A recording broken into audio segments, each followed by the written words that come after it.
Good day, duelists! Welcome to a very special, in fact, Yugioh deck profile. As you can see here, we have the Gravekeepers. Now, this deck is very significant to me as it contained some of the very first Yu-Gi-Oh cards that I ever managed to get my hands on, which was definitely my gateway into being interested in the game as a whole. And so I'm looking forward to sharing with you my deck profile. It's taken a little bit longer than expected, but I've finally got everything I need and I'm ready to share this with you guys. So thank you for joining me for this deck profile. That being said, we're going to be jumping into the monsters, spells, and trap cards, as well as the extra deck. And to cap it off, we're going to have a best of 3 playtest. With that being said, let's begin. Now, before we get into the actual deck profile, I just want to let you guys know that I will not be going into too much depth about my card choices. Rather, the playtesting will be there to basically speak for itself in terms of why I have the ratios that I do. That being said, we have a ton of 1-ofs for the deck, starting with Gravekeeper's Recruiter, followed by Watcher, Heretic, Visionary, Descendant, Ambusher, and for our last 1-ofs of the deck, we have 1 copy of Gravekeeper's Oracle, Nobleman, and Priestess. Moving on to our only 2-of the deck, we have 2 copies of Gravekeeper's Shaman, followed up with our first 3 of the deck. In terms of monsters, we have 3 copies of Gravekeeper's Spy. Next up, this is our mandatory monster in the deck here. Must be at 3 if you ask me. 3 copies of Gravekeeper's Commandant. And finally, what I would argue is another mandatory 3 of. This is your fusion play card, your Gravekeeper's Spiritualist. Now, we're gonna go ahead and move on to the spells here. We only have 1 singular copy of 1 singular card, that being 1 copy of Pot of Extravagance. We have 3 copies of Royal Tribute, followed by another 3 copies here of Stele? Somebody let me know how you pronounce that. Then we have 3 copies of your mandatory field spell, Necrovalley, followed up with 3 copies of Hidden Temples, Necrovalley. And for our last 3 of and last couple spells in the deck, we have 3 copies of Necrovalley Throne, your searcher / additional normal summon card in the deck. Now for the traps, we have 1 copy of Necrovalley Temple and 1 copy of Rite of Spirit. And to finish things off, we have 2 copies of Imperial Tombs of Necrovalley. Could debatably be moved up to 3 copies, but regardless, that is the main deck itself. Let's go ahead and move on to the extra deck. So you may or may not be curious as to why I have some of these cards in the extra deck, given the fact that I can't summon a good majority of them. Well, given the fact that I am in fact running 1 copy of Pot of Extravagance, that is what these are all for, to ideally dump some of these. Some of these, though, may actually be useful, such as the rank 4s.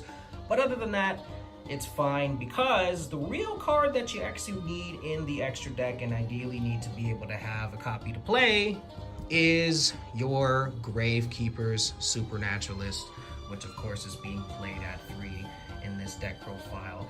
He gains a boost of attack points based on the levels of the 2 monsters that you use to fuse into it, times 100. And not to mention that as long as you've got your Necrovalley on the field, he's getting an additional boost of attack points. And there's of course another monster or so that does give attack point boosts as well to Gravekeeper monsters on the field. And you've got your trap card as well, which lowers the attack points of your opponent. So chances are this guy is going to be all you really need to overpower the majority of your opponent's monsters. And he also is your searcher at the end of every single one of your turns. So that's basically going to do it for the extra deck. It's finally time to move on to our playtesting. And here we are at the finish line. We've got our deck almost ready to go. First, we're gonna need to do a little bit of shuffling for you guys live.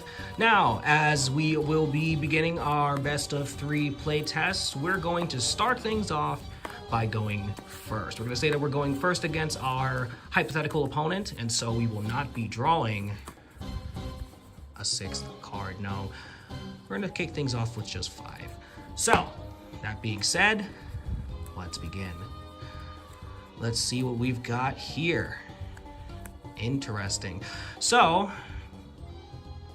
Kicking things off, we've already got a Necrovalley in hand, although we do also have our Commandant.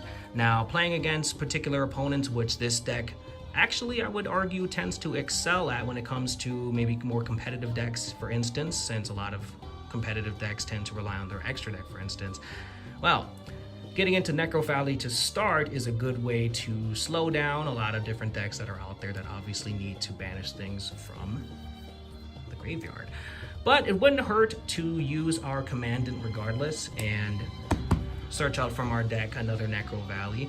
After that, we could set our Nobleman, set our trap card, or we could actually normal summon it, kind of be a bit of a bait there since it will gain an additional couple attack points thanks to Necrovalley, and have our trap card ready so that thanks to Nobleman being up on the field, we'd be able to activate it, negate something, and slow our opponent down even more. So, all in all, it's a pretty simplistic hand there. In fact, I'm actually going to take a gander here and just see what our next card would be. Well, it's Priestess.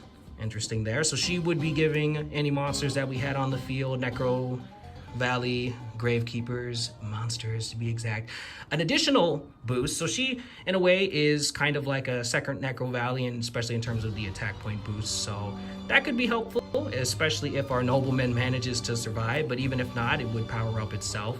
And again, we would still have our Necrovalley to give it an additional boost of attack points. So pretty simple there. We would probably be playing the long game to see what else we could draw into and hopefully get things started even further. With that being said, let's move on to our second playtest here. We're going to be going second in this hypothetical duel, and so we'll actually be drawing a sixth card. But first, let's see what we got here. Oh wow, so we've got all monsters here. Intriguing, although we do have our Commandant. But let's see what we get on our very first draw for this hypothetical duel. Here we go. Okay, so we've got a little extra protection here with our Necrovalley Temple. So in this particular case, we could use our Commandant's effect, send it to the graveyard, get our Necrovalley to hand. We could set our Gravekeeper's Spy along with our trap card, and why not? Let's take a gander. Let's see our next card, Necrovalley Throne, which would be perfect because after activating it, for example, we could search out our Spiritualist, use her effect, infuse herself with something in our hand, and really get the ball rolling. And with our fusion monster on the field, we would then be able to, at the end of our turn, search out and add one of our Necrovalley cards or another Gravekeeper's card if we were so inclined. So there you go. Not bad. Not bad at all, especially if we get to our next turn for our next draw. So let's go ahead and get into our last playtest here. We're going for the big money this time. I think this is going to be good. So once again, we are going to pretend that we are going first. Let us see just what we get here. Apologies, you might hear some background noise, but hey, we're shuffling anyway. And now it's time. So let's kick things off with our first 5 cards. No draw, of course. Here we go. Interesting. So in this situation, we have an ability to prevent things from being banished, and we also can make sure that stuff is not getting special summoned to the field thanks to our hidden temples. So in this case, it's interesting because obviously we've been using our Commandant to get another Necrovalley. But in this particular situation, it might not necessarily be the case. We might actually be normal summoning here, so we would probably go ahead and activate our Necrovalley field spell. And getting that on the field, we would then summon out our Commandant, activate our continuous spell. We could set this card and pull a fast one on our opponent and make them dump any monsters that happen to be in hand. And the best part is that if there were any banishing effects amongst those monsters that were dumped to the graveyard, Necrovalley would stop that. Not to mention any special summoning effects would also be stopped as well. So that is a pretty solid first hand, all things considered. It's nothing too crazy. And we've got our trap card set for any defensive measures.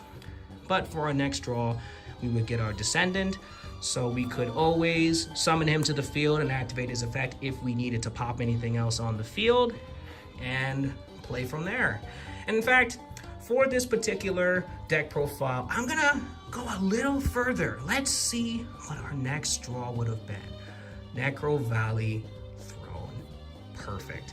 We could get our Spiritualist to hand once again and try to go for a fusion play, assuming that we had at least one of these two guys still on the field. Even if our opponent managed to attack over any of them somehow, some way, we would be able to bounce right back. And there you have it. That is effectively the deck profile, although normally I might have been done here, but I actually have something else to share quickly. So I put these guys to the side as they're not a part of the deck profile itself.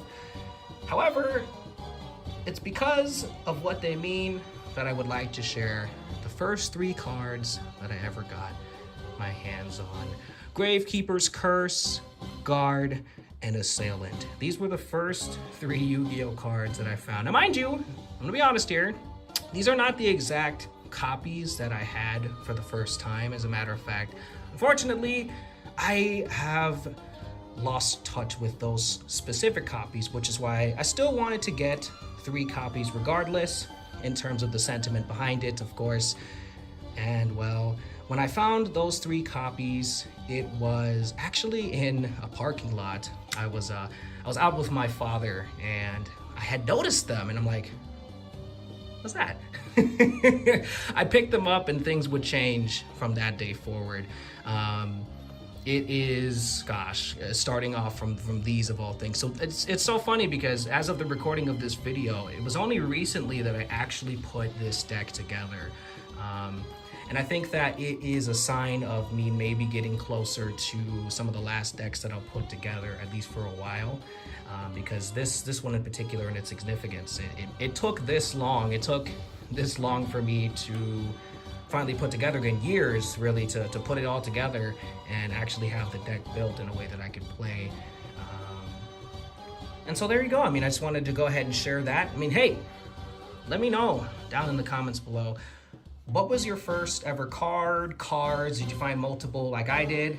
I mean, it was just something else, something really interesting how it just so happened to be 3, and it was these 3 in particular that I managed to find. But let me know. I'm curious, very interested. Share with me some Yu-Gi-Oh stories. But anyway, that's gonna pretty much do it for this deck profile. Again, a very significant one to me, as it really is, in a way, what started it all, and what is, at the same time, going to lead into the future as I continue to play and enjoy this card game. Thank you for taking the time to go ahead and watch my deck profile. Hope you guys got something from it. Maybe if you're looking to build this deck yourself, maybe you got some ideas, maybe you have some alternatives, and maybe this will kind of spark some neat strategies, etc. That all being said, again, I hope you enjoyed, and until the next time, I end my turn.